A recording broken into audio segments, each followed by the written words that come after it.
30th, 2012, Officer Winston Thomas was chasing the defendant's friend through Rockdale Road. Moments earlier, that exact same friend had put the defendant's knife in Haley Floyd's face and said, "I'm going to carve you up if you don't give all the money over now." Officer Thomas chased the defendant's friend through Rockdale Road to the very ride that the defendant was operating, the Tunnel of Terror. And when Officer Thomas went into the ride, the defendant intentionally pulled a blue lever, putting the ride into blackout mode, which switched off all the lights while the ride kept moving. One of the cars on that ride hit Officer Thomas, threw him into a wall, knocked him unconscious, and he's still in a coma because of that today. The defendant gave Cameron Poole everything he needed. He gave him the wristbands, he gave him the knife, and he gave him the escape. Today, we have shown you beyond a reasonable doubt that the defendant is guilty of 3 charges against him, 2 of robbery in the first degree and 1 of theft by deception. Now, we'll talk about the exact elements of those crimes in just a moment, but let's first highlight a few other important elements of the law in today's case. Today, the state of Midlands held the burden of proof. That meant that we had to prove to you beyond a reasonable doubt the defendant was guilty of these crimes. Now, we didn't have to prove to you beyond all doubt or beyond every doubt. We just had to prove to you beyond a doubt that it was based in reason and common sense that the defendant was guilty.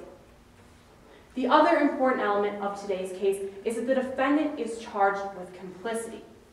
What is complicity? You'll get some jury instructions later on, and you'll get to review them in deliberations.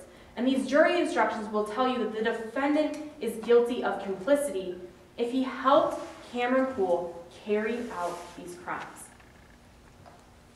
Let's talk about how the defendant gave Cameron Poole everything he needed. The first charge is that of theft by deception. And in order to prove this to you, we had to show you 3 things. First, that the defendant intentionally deprived Rockdale Road of cash or property, that he deprived them of cash or property at a value of $500 or more, and that he did so by creating a false impression. Now, you heard from every single witness today about a wristband scheme that happened at Rockdale Road in the summer of 2012. Charlie Kaminsky told you how when you went to the park, Cameron Poole would put a little bit of that money off to the side and hand you a wristband. And you'll get to see these wristbands. Take a close look. They're the same size. They're the same shape. They're the same color. They have the same writing on them.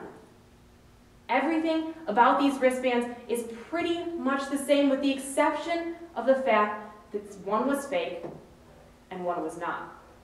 Now, the defendant would sell these fake wristbands to customers and take a $15 profit for himself every time. Charlie Kaminsky told you that.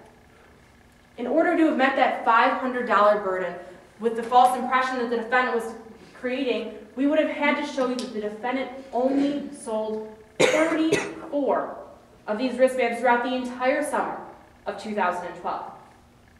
Now, recall Ms. Floyd's testimony when she told you that in August alone, the defendant and Cameron Poole sold over 4,000 of these wristbands, these fake wristbands. We have more than met our burden of $500. Now, we know that the defendant is complicit in this crime because you heard that the defendant herself admitted to helping Cameron Poole get these wristbands. Roy Shelton, on direct examination, told you that the defendant said, "I'm running out of my version of the world tours. This is going better than planned. I'll have more for you by next week." Let's talk about how this scheme turned into a robbery.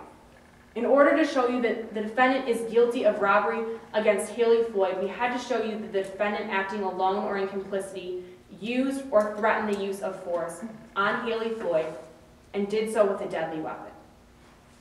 You heard how the night before the crime, the defendant asked his friend if they had a knife.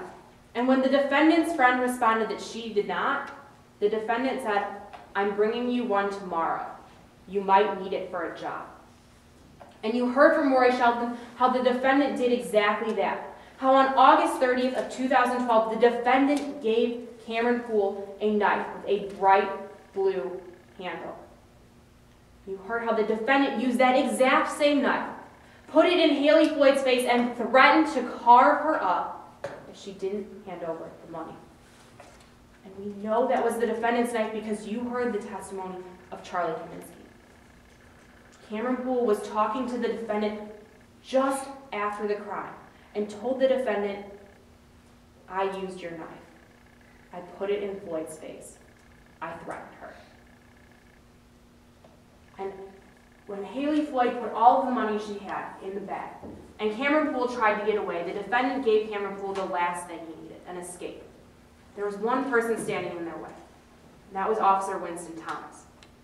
You heard today how Officer Thomas chased the defendant away from the nearest exit to where Cameron Poole's friend, or Cameron Poole, robbed the park.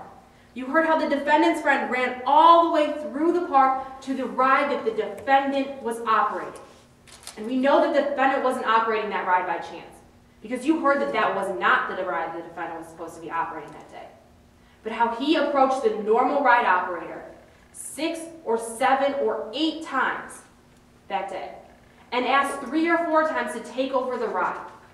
And how moments before the crime, when Cameron Poole was seen outside with the defendant's knife, sending a text message to the defendant, less than 5 minutes later than that, the defendant showed up again.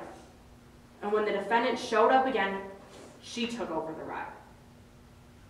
And when Cameron Poole ran through the park, ran to the Tunnel of Terror ride and ran through it to get out of the only other exit to the park, the defendant intentionally pulled a blue lever, a lever that you were never supposed to touch.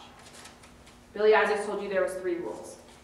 Red is stop, green is go, and never touch the blue lever. But when the defendant's friend was running out of the park, that is exactly what she did. And that is when Winston Thomas got hurt.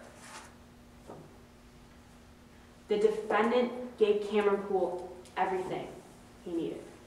He gave him the wristbands. He gave him the knife. He gave him the escape.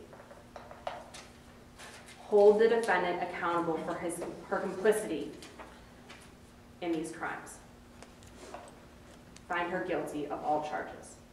Thank you.